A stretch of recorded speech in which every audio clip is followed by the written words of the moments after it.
விக்ரமாதித்தன் மீண்டும் வேதாளத்தை பிடிச்சு தன் தோள் மேல் தூக்கிட்டு வராரு. அப்போ அந்த வேதாளம் ஒரு கதையை சொல்ல ஆரம்பிக்குது. முன்னொரு காலத்துல ஒரு காட்டுல 3 திருடர்கள் ஒரு புதையலை கண்டுபிடித்தனர். அதில் தங்க காசுகள் நிறைந்த ஒரு பானை இருந்தது. அதை மூவரும் சமமாக பிரித்துக் கொள்ள முடிவு செய்தனர். ஆனால் அதற்கு முன்னதாக மூவருக்கும் பசி எடுத்ததால் ஒருவன் மட்டும் உணவருந்த ஊருக்குள் சென்றான்.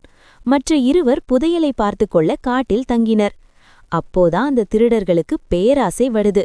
ஊருக்கு போனவன் மத்த 2 பேரையும் கொன்னுட்டு மொத்த புதையலையும் எடுக்கணும்னு சாப்பாட்டுல விஷம் கலந்து எடுத்துட்டு வரான். ஆனா இங்கே காட்டுல இருந்த 2 பேரும் அவன் வந்த உடனே அவனை கொன்னுட்டு ஆளுக்கு பாதியா பிரிக்கலான்னு திட்டம் போடுறாங்க. அவன் வந்த உடனே மத்த 2 பேரும் சேர்ந்து அவனை அடிச்சு கொன்னுடுறாங்க.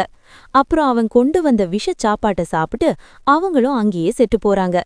அங்கே வந்த ஒரு தேவதை அங்கிருந்த ஒரு ஏழை விவசாயி, ஒரு புலவர், ஒரு வழிப்போக்கன், இவங்க 3 பேர்ல யாருக்கு இந்த புதையலை கொடுக்கலான்னு யோசிக்குது. கதைய சொல்லி முடிச்ச வேதாளம் கேக்குது, மன்னா இப்போ சொல்லு, அந்த தேவதை இந்த பொற்காசுகளை அந்த 3 பேர்ல யாருக்கு தரணும்? இந்த விடை தெரிஞ்சும் நீ சொல்லலைன்னா உன் தலை வெடிச்சிரும். நீ பதில சொல்லிட்டா நான் மறுபடியும் முருங்க மரத்துக்கே போயிருவேன் அப்படின்னு சொல்லுது. விக்ரமாதித்தும் நிதானமா சொன்னாரு, உழைக்காம வர்ற பணம் யாருக்கு போனாலும் கெடுதல்தான்.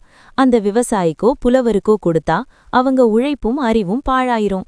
அதனால அந்த புதையலை யாருக்கும் கொடுக்காம மறுபடியும் மண்ணிலேயே புதைச்சு வைக்கிறது தான் சரியான நீதி. விக்ரமாதித்தன் சரியான பதில சொன்னதுனால வேதாளம் சிரிச்சுக்கிட்டே மறுபடியும் பறந்து போய் மரத்துல ஏறிக்கிச்சு.